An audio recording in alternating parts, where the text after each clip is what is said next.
안녕하세요, 요명입니다. 이번 시간에는 저번 시간에 이어서 옥석 가리기를 계속 이어가 보도록 하겠습니다.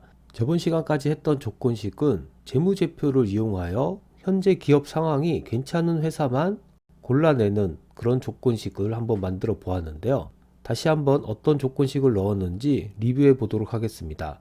제일 먼저 PER과 PBR을 삽입했었죠. 고평가되어 있지 않은 종목들을 고르기 위해서 이 부분을 삽입했는데요. 그래서 제가 넣은 조건은 PER 20배 이하, PBR 2배 이하 이렇게 넣었고요. PER의 오류를 보완하기 위해서 EV 에비타도 삽입했습니다. 그래서 EV 에비타도 20배 이하 이렇게 조건을 걸어 주었고요. 그리고 오렌 버핏이 강조하는 자기 자본 대비 얼마나 버는지 대해 알려주는 ROE를 삽입했습니다. 그래서 ROE 7% 이상을 넣어 주었고요. 이 ROE를 보완해주는 ROA도 삽입했습니다. 그래서 ROA는 4% 이상을 넣었고요. 그리고 직관적으로 시가총액 대비 얼마의 영업이익을 버는지에 대한 조건도 걸어 주었습니다. 그래서 이 부분은 7% 이상. 다음으로는 가장 중요하다고 볼 수 있는 매출액 증가율입니다. 이 매출이 증가해야지만 기업이 어느 정도 성장을 하고 있다는 얘기가 되는데, 최소한의 인플레이션 증가율을 반영한 매출액 증가율을 2% 이상으로 설정하였습니다. 성장주 같은 경우에는 10% 이상씩 매출이 증가할 수 있겠지만 안정기에 접어든 그런 회사들은 매출액 증가율이 좀 낮을 수 있습니다. 그래서 안정기에 접어든 기업들까지 좀 찾기 위해서는 최소한의 설정만 이렇게 하였고요. 하지만 쇠퇴기에 접어든 기업들은 어떨까요? 쇠퇴기에 접어든 기업들은 매출액이 작년보다 좀 떨어질 것입니다. 그래서 그런 기업들을 좀 거르기 위해서 이 부분을 삽입해 주었고요. 다음으로는 현재 시점에서 가장 중요하다고 볼 수 있는 부채입니다. 이 부채가 많은 기업일수록 안정성 면에서 좀 떨어지게 되는데요. 최근에 금리가 많이 오르다 보니까 기업들이 이런 부채에 대한 부담이 커질 수 있습니다. 그래서 최소한 자기 자본 대비 부채 비율이 적은 회사들을 고를 필요가 있는데요. 그래서 100% 이하로 설정을 했고요. 이자 보상 비율 또한 중요하죠. 기업이 벌어들인 돈으로 부채 이자를 갚고 얼마나 돈이 남게 되는지에 대한 비율입니다. 그래서 이 부분도 상당히 중요하니까 반드시 이 조건에 넣어줘야 됩니다. 다음으로는 실제 얼마의 돈을 버는지에 대한 부분을 넣어줬고, 또한 사업 구조가 어느 정도 안정기에 접어든 회사들만 찾게끔 자본 총계에 대한 부분도 삽입해 주었습니다. 그래서 이런 조건들을 삽입해서 검색을 해본 결과 현재 80개의 종목이 검색이 되었는데, 오늘은 이 80개 종목에 대해서 차트적으로 좀 살만한 종목이 있는지 이렇게 종목명으로 나열을 한 뒤에 한번 보도록 하겠습니다. 가장 먼저 눈에 띄는 것이 LG죠. 이 LG는 지주회사인데 차트적으로 한번 어떤 상황인지 보도록 하겠습니다.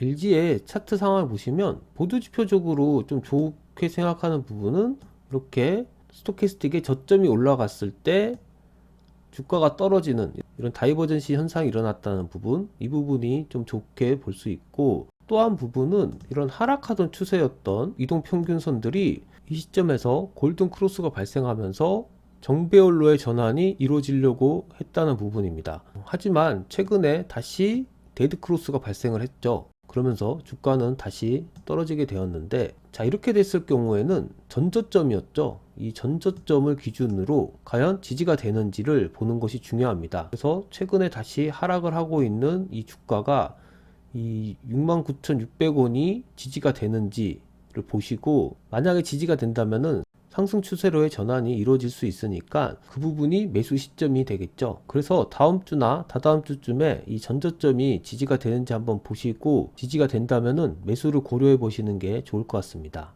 다음으로 포스코 홀딩스가 눈에 띄는데요. 이 포스코 홀딩스는 저번 시간에도 한번 살펴보았는데 다시 한번 차트 분석을 해보도록 하겠습니다. 포스코 홀딩스도 아까 전 LG와 마찬가지로 다이버전시가 일어났죠. 그래서 스토캐스틱 저점이 오르고 있는데 주가의 저점은 이렇게 떨어진 상황이었고요. 두 번째로 좋은 점은 오늘 이 파라볼릭 볼이 하단으로 바뀌었다는 부분입니다. 그래서 단기적으로 봤을 때 매수 시점이 될 것 같고요. 오늘 매수를 하신다면은 이 음봉의 저점, 이 부분이 지지 라인으로 보시면 될 것 같고, 좀 중요하다고 볼 수 있는 부분은 이 볼린저 밴드의 중심선이죠. 이 중심선을 주가가 돌파하는지, 이 부분이 상당히 중요한 포인트가 되겠습니다.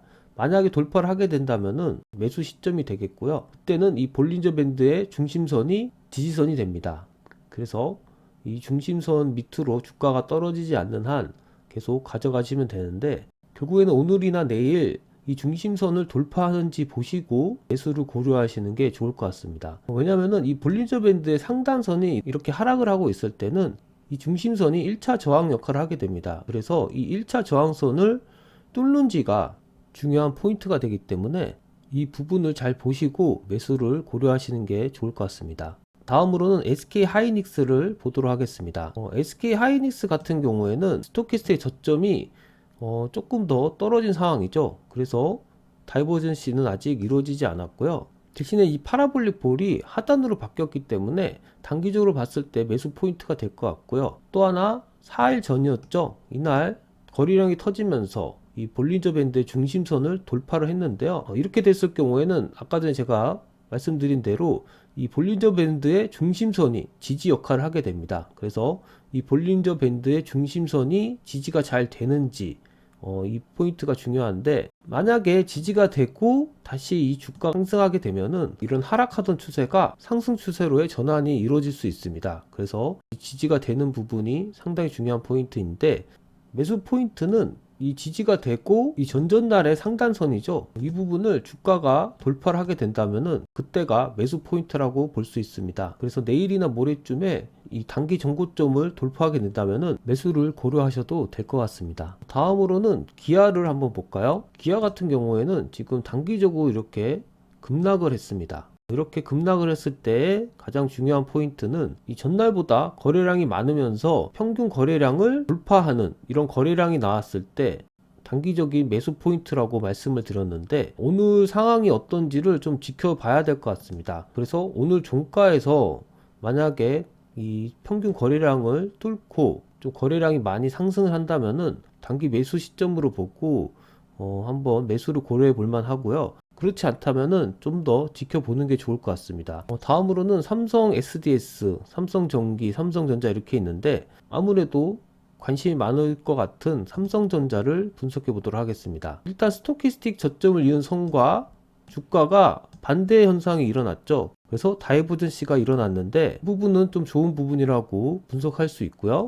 그리고 파라볼릭 볼이 하단에 있는 부분, 이 부분도 좋은 부분이라 할 수 있습니다. 그래서 4일 전이었죠. 거래량이 어느 정도 실리면서 볼린저 밴드의 중앙선을 이렇게 돌파를 하였는데, 오늘은 좀 아쉬운 부분이 나왔습니다. 볼린저 밴드의 중심선이 지지 역할을 하지 못하고 주가가 많이 하락을 하였는데, 자, 이렇게 되면은 단기적으로 다시 한번 더 떨어질 가능성이 있습니다. 그래서 이런 중앙선 돌파를 보시고 들어가신 분들은 물량을 좀 조절할 필요가 있을 것 같고요. 그렇지 않고 이런 전저점 근처에서 사신 분들은 조금은 더 지켜볼 필요가 있겠죠. 이 전저점의 하단을 지지선으로 보시고 이 지지선이 깨지는지 안 깨지는지 좀 더 상황을 지켜보신 다음에 물량 조절을 결정하시는 게 좋을 것 같습니다. 아직 삼성전자를 사지 않으신 분들은 이 전저점이 지지되는지를 보시고 들어가시는 게 좋은 매수 방향이라고 생각이 되니까 이 부분을 좀 참고하셨으면 좋겠습니다. 다음으로는 오뚜기 차트를 한번 보도록 하겠습니다. 네, 오뚜기 차트를 보니까 다시 한번 단기적으로 지금 하락을 하려고 하고 있는데,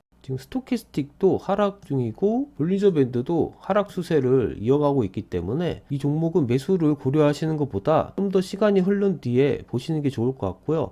단지 이런 대량 거래량이 발생한 날에 저점이 기준선이 돼서 이 부분이 지지가 되는지를 보시는 게 좋을 것 같습니다. 그래서 만약에 이 부분에서 다시 한 번의 상승이 일어난다면은 이때 거래량이 의미 있는 거래량이 될 수 있겠죠. 그래서 그렇게 된다면은 장기간 하락했던 추세가 상승 추세로의 전환이 이루어질 수 있으니까 그 부분을 한번 고려해 보시고 이 오뚜기를 보셨으면 좋겠습니다. 다음 종목으로는 현대모비스를 한번 보도록 하겠습니다. 현대모비스를 보시면은 스토캐스틱의 저점이 떨어졌을 때 주가도 떨어지게 됨으로써 다이버전시는 일어나지 않았고, 이 볼린저 밴드의 상한선이 떨어졌을 때 중심선이 저항 역할을 한다고 했죠. 이 중심선 저항선을 주가가 뚫지 못했습니다. 그래서 다시 한번 이렇게 하락을 하고 있는데요. 결국에는 하락 추세가 계속될 것 같은데, 또 하나 별로 안 좋은 부분이 거래량이 약간 터졌던 부분, 이런 나의 저점들이 지금 깨진 상황입니다. 지금 매수를 하기에는 조금 이른 시점인 것 같고요. 좀 더 상황을 지켜보시다가 차트적으로 어떤 흐름이 바뀌게 됐을 때 그때 다시 한번 매수를 고려하시는 게 좋을 것 같다는 생각이 듭니다. 자, 이렇게 해서 조금 굵직한 회사들 위주로 검토를 해 보았는데 아직까지는 대부분 회사들이 매수 시점에 도달해 있지 않고 조금 더 지켜봐야 되는 그런 상황인 것 같습니다. 그래서 좀 싸게 보인다고 매수를 할 게 아니라 좀 더 정확한 분석을 통해서 매수 시점을 잡으셨으면 좋겠고요. 매수를 하실 때는 반드시 지지 라인을 설정을 하시고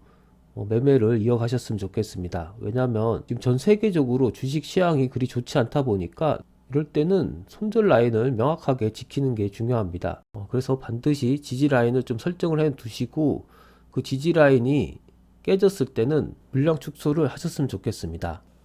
이상으로 방송을 마치겠습니다. 감사합니다.